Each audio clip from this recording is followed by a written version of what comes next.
So in this video, I'm going to show you some notes I wrote about Taylor's theorem and its applications.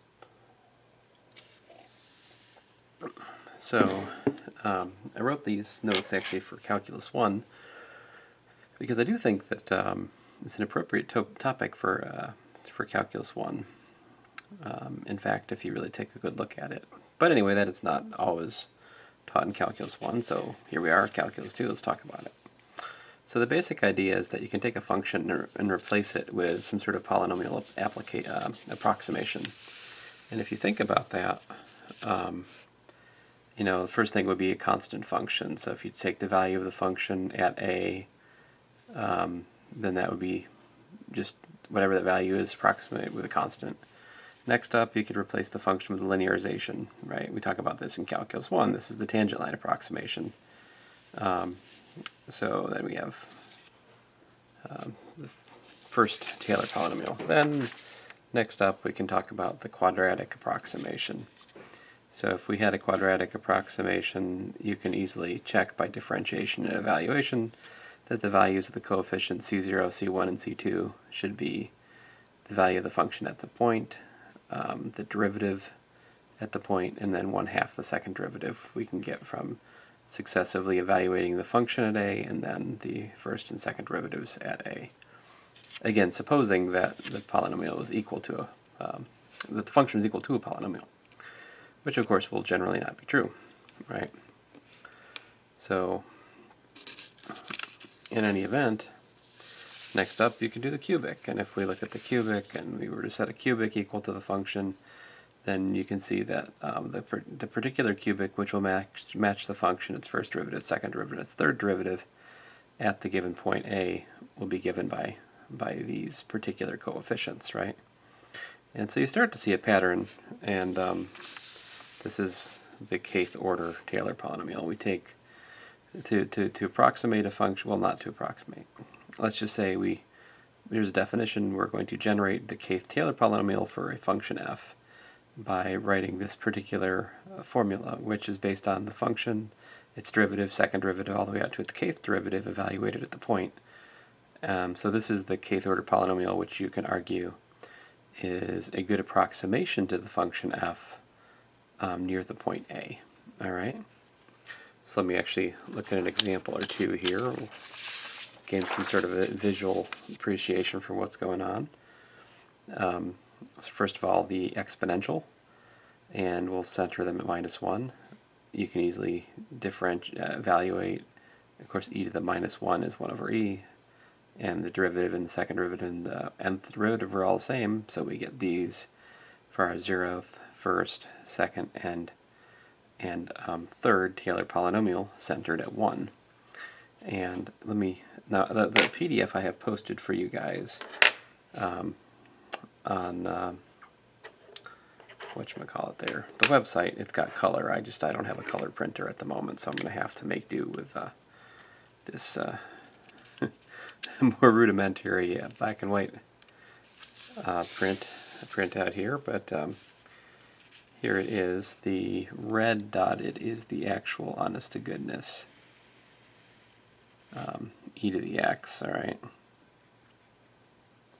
And of course, e to the x is not a polynomial, so it's not going to exactly match any of these others. And here's the center point at 1. All right. So I said the actual function itself is in red. Here's my point of tangency. Then the first Taylor polynomial, which is also known as linearization, I have graphed in blue. So that's this line here. All right. Then the second Taylor polynomial, which would be the best quadratic approximation, I made that green. All right. So you can kind of see it here. It's this guy. And if you look, you can see how it's kind of following the exponential a little bit further away from the point of tangency than the line, right? If you look, the green is closer to the red, further out than the blue, and then finally the purple graph is the cubic, and that one hangs with the exponential even further. Right? You can't even distinguish it hardly for quite a ways, right? So to the limits of my vision, you can see that the purple graph matches the red graph from about here to about there, right? From about here to here. We have the purple matching the red. The blue, as far as I can see, maybe it's about like here to here, right? The red, looks like the red matches, excuse me, the red, listen to me, the green, it hangs with the exponential as far as I can see from about here. You can start to see them separating in here. Well, you just can't tell with my picture, but you know, the higher order Taylor polynomial you go, the further out from the center of the expansion will the approximation be close to the graph of the function. That's the idea. But of course, this cubic is not, you know, that is not an exponential function, right? It's a cubic, and yet the graph of this cubic matches the graph of the exponential function pretty well, for at least about, you know, about a unit away from the point of the approximation. Let's look at another example. So here we're looking at 1 over x minus 2 plus 1. So I differentiate, I plug in the point, let's see here, plug in the point 1, and here's the Taylor first, second, and third Taylor polynomials. And again, I will graph the function alongside the Taylor polynomials, right? So again, I'm using this this scheme that the function is the red dotted one, all right, and of course there's a vertical asymptote because here we're looking at y equals to 1 over x minus 2 plus 1, right? So it's got a vertical asymptote at x equals to 2, as you can see. And the, of course, again, I'm using the scheme that the linear one, that's the tangent line, y equals t1 of x, right? And then I'm using, excuse me, green for the quadratic approximation, which this time opens down because it's concave down close to the point of tangency, right? I believe it's that one. Y equals to t2 of x. And then finally the cubic I'm doing in the purple. And if we were to zoom in on this picture, you'd be able to see that, man, it stays really close to the purple a little bit longer. If you zoom in on that, you can see it better. But anyway, there it is. There's y equals to t3 of x. And if you wanted to model the function further away from the point, you could just look at higher and higher Taylor polynomials, and they would get closer and closer to the function up to some sort of obstruction, which in this case is the vertical asymptote. Like, we can never get across that vertical asymptote with these Taylor approximations. We just won't be able to bridge that gap. That's the way it works. So in this one, instead of centering the Taylor polynomials at 1, as I did before, now I'm centering them at 3. And so as you can see, now we're over here, right? So there's T1, and here's your, goodness, I think this is the T2, the green, right? And, oops, purple. And then, of course, the third order hangs out there a little bit further with the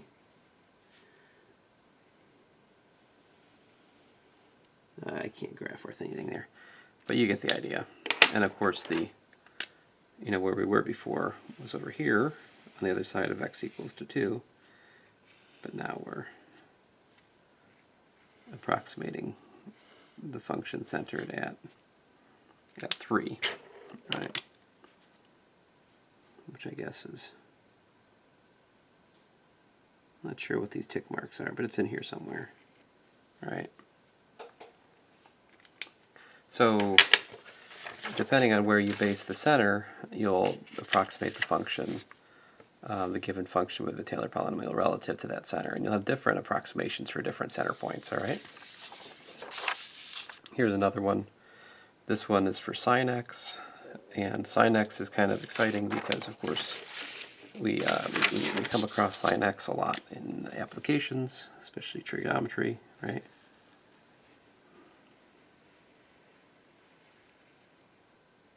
So I'm just trying to trace out the actual sine curve, right?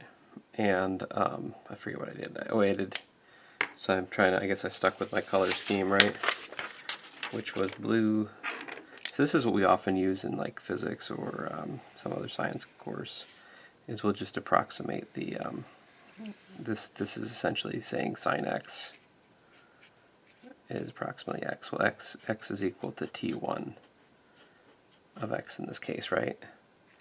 And then actually the second order piece doesn't add anything new, so the third order piece actually becomes the is the next kind of interesting correction.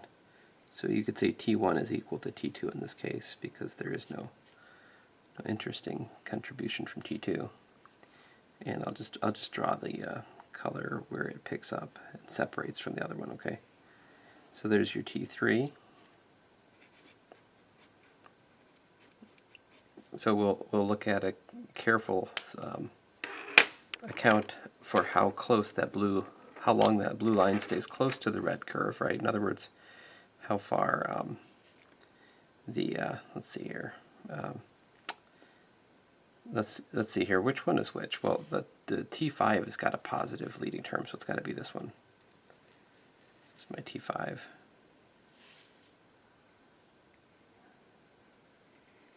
So as you can see, as we had higher and higher order terms, we hang with the sine function further and further out.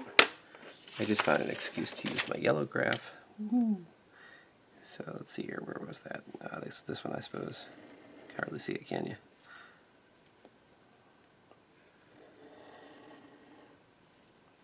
And then I think I have my last one there was maybe that, I think that last one might be, oh goodness, I've lost track. First, third, fifth, I guess that was going to be first, third, fifth. That was probably supposed to be my seventh. I don't know what color I made it in the original thing, but anyway, as you see, as we take higher and higher terms, we can approximate sine x with a polynomial further and further. It turns out that the approximation in blue is good to about 20 degrees if you're interested in about % accuracy. Here's another one. Here I am finding an approximation of the relativistic kinetic energy of a free particle, which is given by this formula where m0 is the rest mass, v is the velocity, c is the speed of light. And so if you look at the fourth order Taylor polynomial for the energy, you get this. Of course, 1/2 m0 v squared you might recognize from classical physics. This m0 c squared is a very famous term, which of course has given rise to things like nuclear energy and bombs. And that's something else. But anyway, it's kind of neat. The classical kinetic energy, what color did I make it? Relativistic kinetic energy, I made red. I guess I made that red. So that's this one.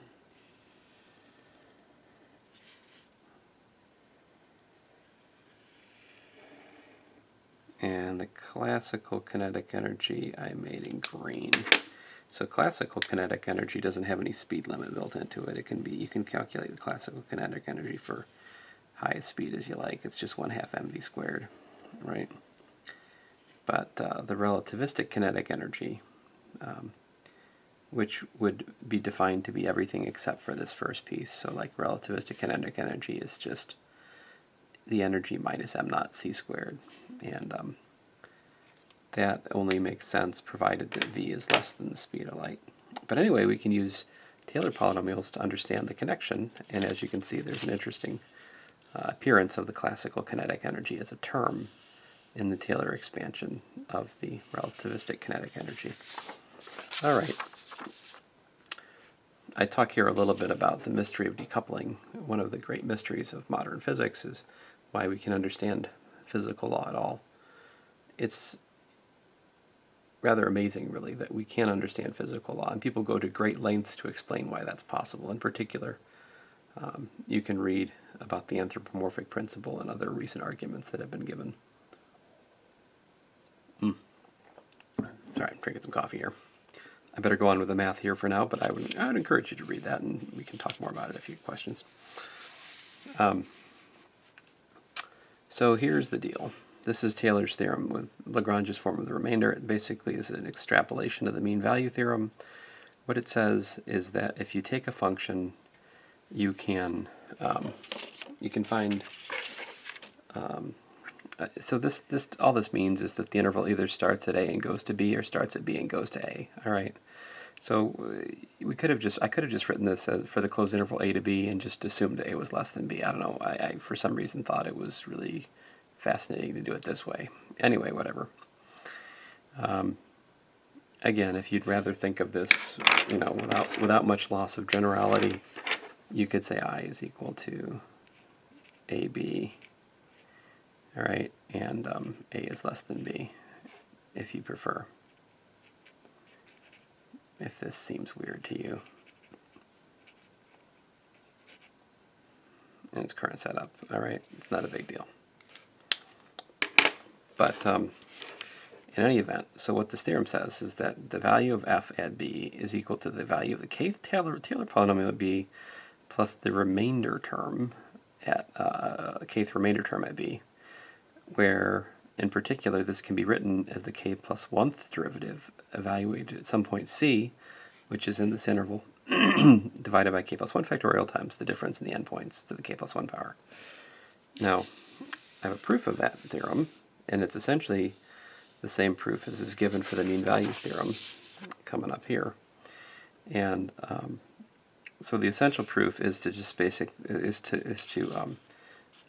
define this m by this equation here. And then we invent a function g of t, which is equal to essentially the kth, it's got something to do with the kth Taylor polynomial centered at b, and then plus this term over here. And this function has been engineered so that it's differentiable on ab, it's continuous on the closed interval ab, and you can check when you plug in b, you get 0.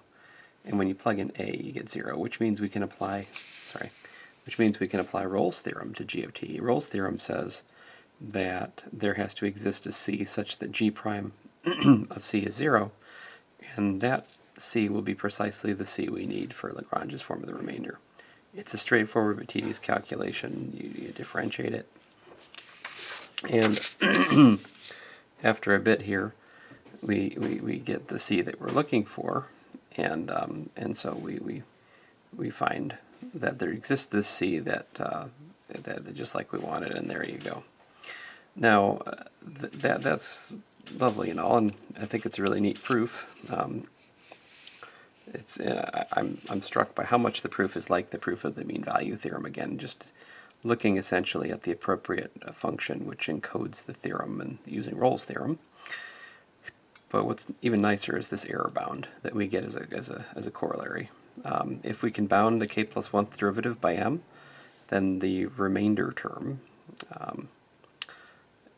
for the kth Taylor polynomial centered at a, evaluated at x, has to be less than or equal to this, where L is given by the length of PQ. This is the AB was playing the role of this before.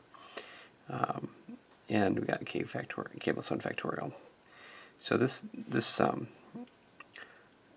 this theorem, I mean this corollary here basically gives us a way to show that the remainder will tend to 0 if we can look at it in future applications. Now,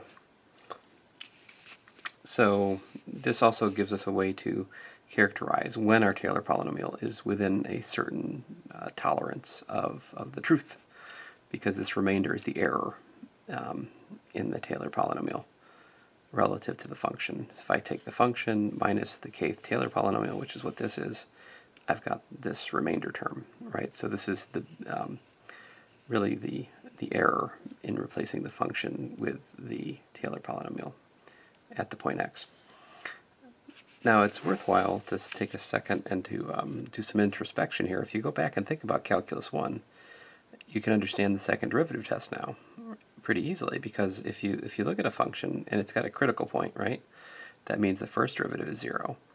And we also insisted that the second derivative be non-zero for the second derivative test to reach a definite conclusion. And so if the second derivative is non-zero, then it's got to be non-zero somewhere close to the place where it's 0. And we're assuming, of course, here that f prime prime prime exists and is also continuous. If we can do that, then that means that we can bound the third derivative by something.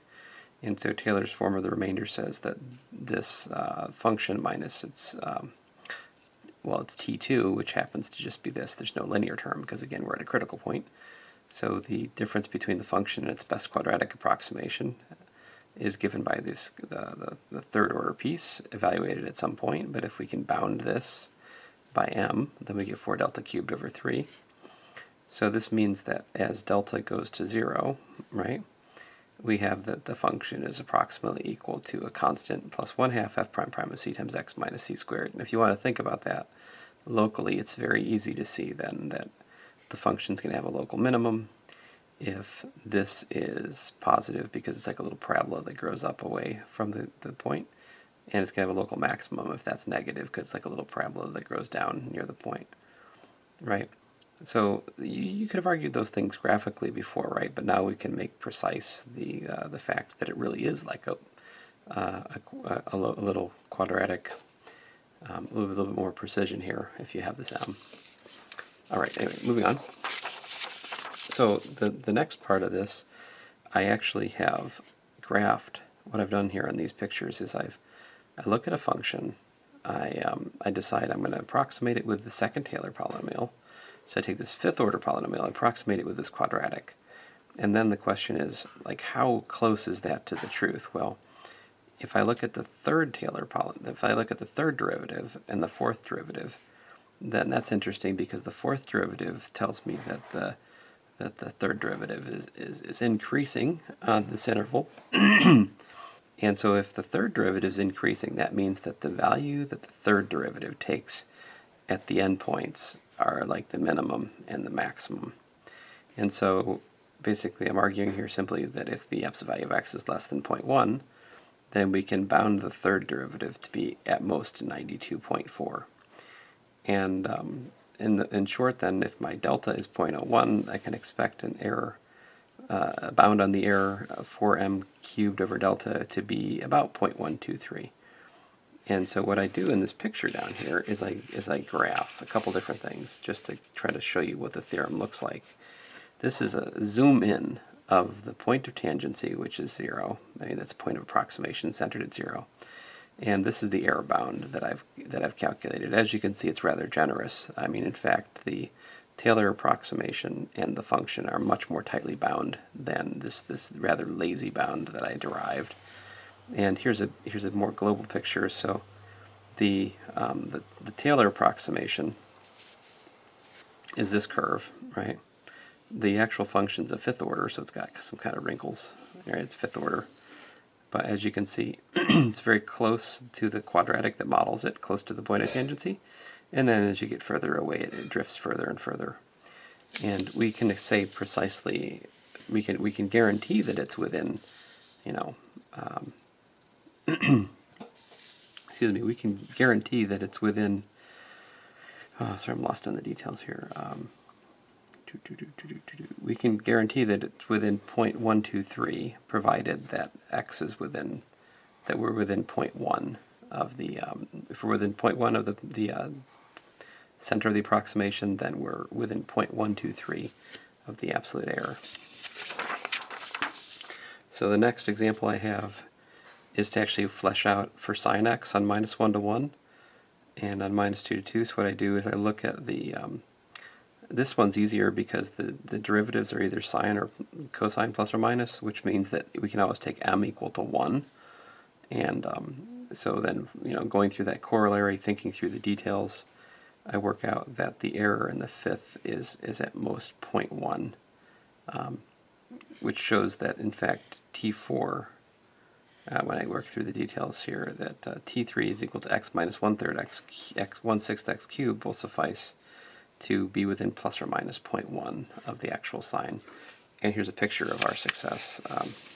So what we're looking at here is the actual sine function, of course, goes on and on, wiggly wiggly. And the red curve is the sine. The green curve is the third. It's hard to see the green, isn't it? The green curve here. Here's the green curve. The green curve is this T3, right? The red curve, of course, is the actual sine function, which, of course, always just oscillates between, plus or minus 1 forever and ever, right? And the hatched region here, which I believe I made this with a program called Graph, which is a lovely little freeware math grapher. It's fun to use. And so this is the error as given by the corollary, given the way I worked it out. All right, as you can see, it's rather generous. In fact, the green and the red are much more tightly bound than my error, my maximum error allowed by the theorem says.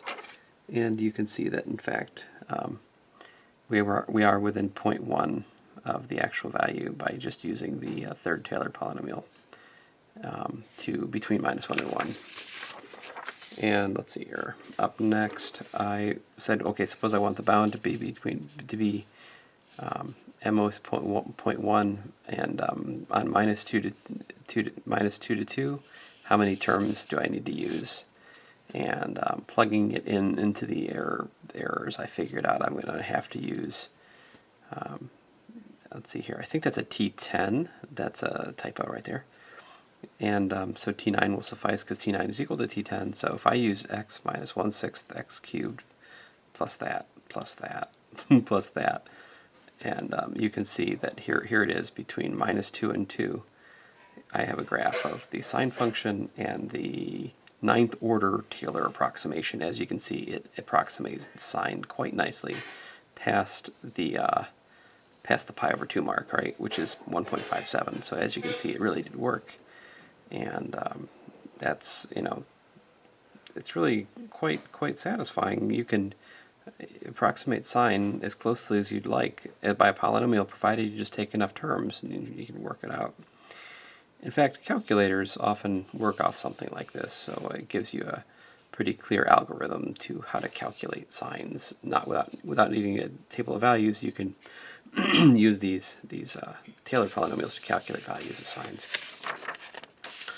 Let's see here, and here's another one with sine. I'll let you look at that. Here I approximate the square root of 4.03, and this is, of course, assuming that we're in the robot holocaust where the calculators are evil.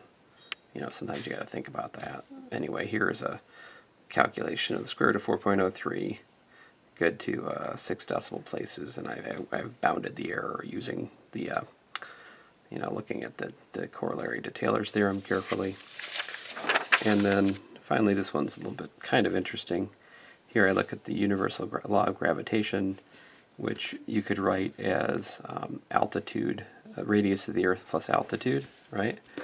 And if you do that, then you differentiate it, you get that. And the second derivative, when you take it, is clearly less than 0, which means that the first derivative is decreasing. And also, if you calculate f of 0, you get minus gmm over r squared, and f prime of 0 is that. And so if we use Taylor's theorem, we get that f as a function of h is approximately equal to minus gmm over r squared plus or minus 2gmm over r cubed h. Now you put in the numbers. G is the universal gravitational constant, r is the radius of the Earth, or the mean radius, and m is the mass of the Earth. And you can calculate that this handy-dandy gmm over r squared term is 9.83 meters per second squared, which perhaps you've heard of. And contrast, the error term is about, well, 3.1 times 10 to the minus 6 mh, where that's the mass and that's the altitude. So if your altitude doesn't exceed about 1,000 meters, the formula f over m equals to g approximates the true inverse square law to within 0.0031 meters per second squared. If you're at 10,000 meters, then your acceleration's within 0.03. At 100,000 meters, the error is about 0.3 meters per second squared, right? So this actually gives you some nuts and bolts to quantify nebulous phrases. Sometimes we'll say f equals mg near the surface of the Earth. Well, calculus 2 tells you how far off you are, right? Because the basic physical law here is the inverse square law, and we were really just approximating the first term in the inverse square law when we say f equals to mg. So this is kind of the most, to my mind, the most interesting, perhaps, case of the zeroth order Taylor polynomial approximating a force or a function. And of course, this is an important one, right? All of physics, most of the physics problems you do in the first course are f equals mg, right? But remember, that's an approximation of a variable force, which is gmm over r plus h quantity squared. It's just that we're working near the center of the Earth, near the radius, near the surface of the Earth, where we have this approximate form of the variable gravity force. But anyway, just wanted to share you a couple of these more nuanced points with you. I don't really think this is the kind of thing I would find a way to put on the test, except perhaps as a point of general trivia. Anyway, thanks guys.